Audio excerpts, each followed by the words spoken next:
Salam jumpa kembali bersama dengan saya Pak Ovan di video pembelajaran Pendidikan Agama Kristen dan Budi Pekerti kelas 12. Kali ini kita akan belajar materi mengenai HAM dan demokrasi dalam perspektif iman Kristen. Mari kita perhatikan. Firman Tuhan di dalam Kejadian 1 ayat 26-30 berbunyi demikian. Berfirmanlah Allah, baiklah kita menjadikan manusia menurut gambar dan rupa kita, supaya mereka berkuasa atas ikan-ikan di laut dan burung-burung di udara, dan atas ternak, dan atas seluruh bumi, dan atas segala binatang melata yang merayap di bumi. Maka Allah menciptakan manusia itu menurut gambarnya. Menurut gambar Allah diciptakannya dia, laki-laki dan perempuan diciptakannya mereka.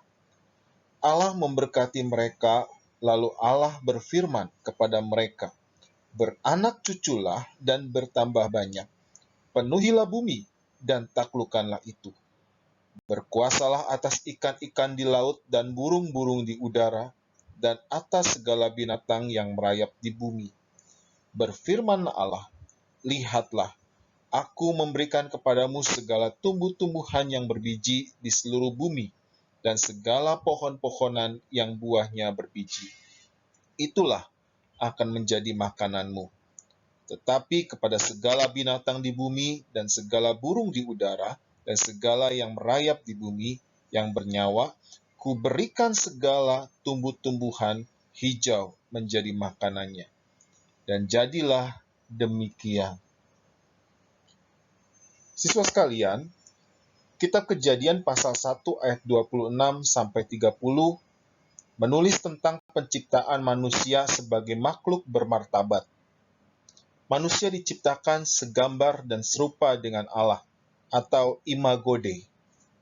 Menurut John Stott, dalam bukunya Isu-isu Global Menantang Kepemimpinan Kristiani, martabat makhluk manusia diutarakan dalam 3 kalimat beruntun dalam Kitab Kejadian 1 ayat 27 dan 28. Pertama, Allah menciptakan manusia menurut gambarnya. Kedua, laki-laki dan perempuan diciptakannya mereka. Ketiga, Allah memberkati mereka, lalu Allah berfirman kepada mereka, penuhilah bumi dan taklukkanlah itu. Martabat manusia dikemukakan dalam 3 hubungan yang unik yang ditegakkan sejak penciptaan. Pertama, hubungan manusia dengan Allah. Menurut John Stott, manusia yang diciptakan menurut gambar ilahi mencakup kualitas-kualitas rasional, moral, dan spiritual. Kualitas ini dengan sendirinya membedakan manusia dari binatang dan memungkinkan manusia berelasi dengan Allah melalui kualitas rasional, moral, dan spiritual. Dengannya, manusia belajar untuk mengenal, memahami, serta taat pada perintahnya. Selanjutnya, dikatakan, hak manusia untuk beragama, menyiarkan agama, menjalankan ibadah agama, kebebasan untuk berpikir, berbicara, maupun mengambil keputusan menurut hati nurani, semuanya berada dalam kaitannya dengan hubungan manusia dengan Allah. Yang kedua, hubungan manusia dengan sesamanya atau antar manusia. Allah menciptakan manusia sebagai makhluk sosial, sehingga ia juga memberkati relasi antar manusia, termasuk hal-hal yang berkaitan dengan akibat dari relasi atau hubungan itu. Dengan demikian, hak manusia untuk berelasi, bersahabat, menikah, serta membentuk keluarga, hak untuk berkumpul dan mengemukakan pendapat, dan hak untuk diterima dan dihormati tanpa memandang jenis kelamin, usia, maupun status sosial yang berada dalam lingkup hubungan antar manusia yang diberkati Allah. Yang ketiga, hubungan manusia dengan bumi dan makhluk lainnya. Manusia diciptakan untuk mengelola bumi. berkuasa atas makhluk-makhluk lainnya.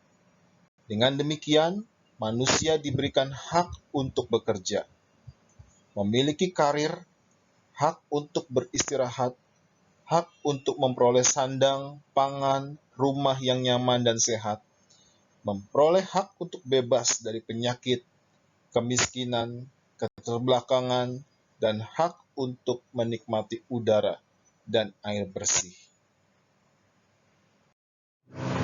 Nah, selanjutnya mari kita akan belajar mengenai prinsip-prinsip teologis mengenai HAM dan demokrasi. Yang pertama terambil dari Matius 22 ayat 37 sampai 40 yang berbunyi demikian. Jawab Yesus kepadanya, "Kasihilah Tuhan Allahmu dengan segenap hatimu dan dengan segenap jiwamu dan dengan segenap akal budimu. Itulah hukum yang terutama dan yang pertama. Dan hukum yang kedua yang sama dengan itu ialah, kasihilah sesamamu manusia, seperti dirimu sendiri. Pada kedua hukum inilah tergantung seluruh hukum Taurat dan kitab para nabi." Di dalam bagian ini, ingin menulis tentang kasih, di mana hukum ini merupakan hukum yang terpenting bagi orang Kristen.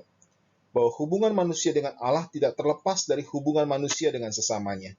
Demikian pula sebaliknya, hubungan manusia dengan manusia tidak terlepas dari hubungannya dengan Allah. Dalam kaitannya dengan kasih, manusia tidak dapat mengasihi Allah jika tidak mengasihi sesamanya. Begitu juga sebaliknya. Jika manusia tidak mengasihi sesamanya, ia juga tidak dapat mengasihi Allah. Hukum kasih menjadi dasar bagi orang Kristen dalam mewujudkan HAM dan keadilan bagi sesama, tanpa memandang berbagai perbedaan yang ada. Yang kedua, kita akan belajar dari kitab Amos 5 ayat 21-24 yang berbunyi demikian. Aku membenci, aku menghinakan perayaanmu, dan aku tidak senang kepada perkumpulan rayamu. Sungguh, apabila kamu mempersembahkan kepadaku korban-korban bakaran dan korban-korban sajianmu, aku tidak suka. Dan korban keselamatanmu berupa ternak yang tambun, aku tidak mau pandang. Jauhkanlah daripadaku keramaian nyanyian-nyanyianmu. Lagu gambusmu tidak mau aku dengar. Tetapi biarlah keadilan bergulung-gulung seperti air, dan kebenaran seperti sungai yang selalu mengalir. Kitab Amos 5 ayat 21-24 ini menulis mengenai perwujudan demokrasi dan HAM dan keadilan sebagai ibadah yang sejati bagi Allah.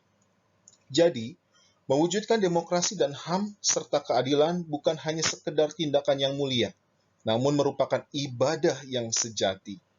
Manusia tidak dapat memisahkan antara ibadah yang formal dengan sikap hidup. Melalui penjelasan ini, diharapkan kita semua memiliki pemahaman yang mendalam mengenai esensi iman Kristen, bahwa ibadah bukan hanya melakukan ibadah formal seperti berdoa, membaca Alkitab, menghadiri kebaktian, dan ibadah lainnya, melainkan juga menyangkut sikap hidup sehari-hari yang konsisten dalam menjalankan perintah Allah. Kewajiban manusia menyangkut demokrasi dan hak asasi. Manusia tidak hanya diberikan hak asasi oleh Tuhan, tetapi juga kewajiban asasi. Dalam setiap hak diikuti oleh kewajiban. Manusia yang diciptakan sebagai makhluk rasional, bermoral, dan spiritual, dengan sendirinya memiliki kewajiban moral. Kebebasan atau kemerdekaan sejati itu mewujud dalam rangka tanggung jawab. Dalam Galatia 5 ayat 13, Rasul Paulus mengatakan, "Saudara-saudara, memang kamu telah dipanggil untuk merdeka, tetapi janganlah kamu menggunakan kemerdekaan itu sebagai kesempatan untuk kehidupan dalam dosa, melainkan layanilah seorang akan yang lain oleh kasih." Orang Kristen adalah manusia merdeka yang ditebus oleh Kristus. Karena itu, ada tuntutan untuk hidup sebagai manusia merdeka yang telah terbebas dari penghambaan dosa. Kehidupan sebagai manusia merdeka haruslah diimbangi oleh tanggung jawab. Penekanan terhadap kewajiban adalah penting sebagai perimbangan terhadap hak asasi dan demokrasi. Karena manusia cenderung menuntut apa yang menjadi haknya, tetapi melupakan kewajibannya.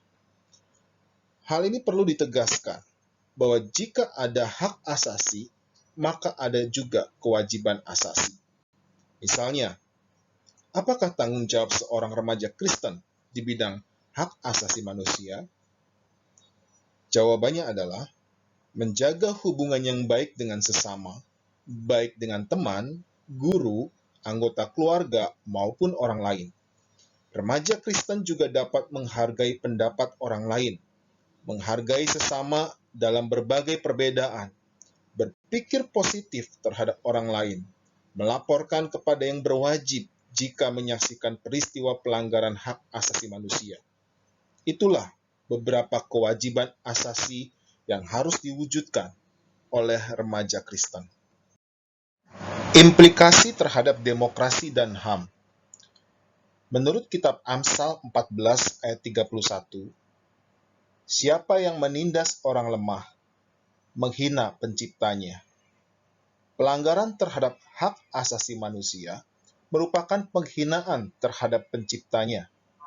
Dalam Alkitab Perjanjian Lama, banyak raja yang jatuh karena menerima hukuman Allah akibat mereka berlaku semena-mena terhadap rakyatnya. Contohnya Raja Ahab yang telah merampas kebun anggur Nabot, menerima hukuman. Ia mati dan mayatnya tidak dikuburkan secara layak, sehingga dimakan anjing di luar pintu gerbang kota, tempat seperti yang difirmankan oleh Allah. Yeremia mengancam Raja Yoyakim yang menindas serta memeras rakyatnya demi membangun istana mewah. Di dalam kitab Amos, Mika, dan Yeremia adalah kitab-kitab yang berisi seruan serta peringatan para nabi terhadap pemerintah, para pemimpin, maupun rakyat yang bertindak tidak adil terhadap mereka yang lemah dan miskin. Ketaatan, kasih, dan keadilan selalu menjadi terminologi penting dalam sejarah hubungan antara manusia dengan Tuhan, Allah sebagai Sang Pencipta. Jika manusia melakukan kejahatan, kemanusiaan terhadap sesamanya, maka Allah akan menegur dan menuntut pertobatan dari manusia. Dan jika manusia tidak bertobat, maka akan datang hukuman. Sebaliknya, jika manusia sadar akan kejahatannya, memohon ampun dan bertobat, maka akan terhindar dari hukuman.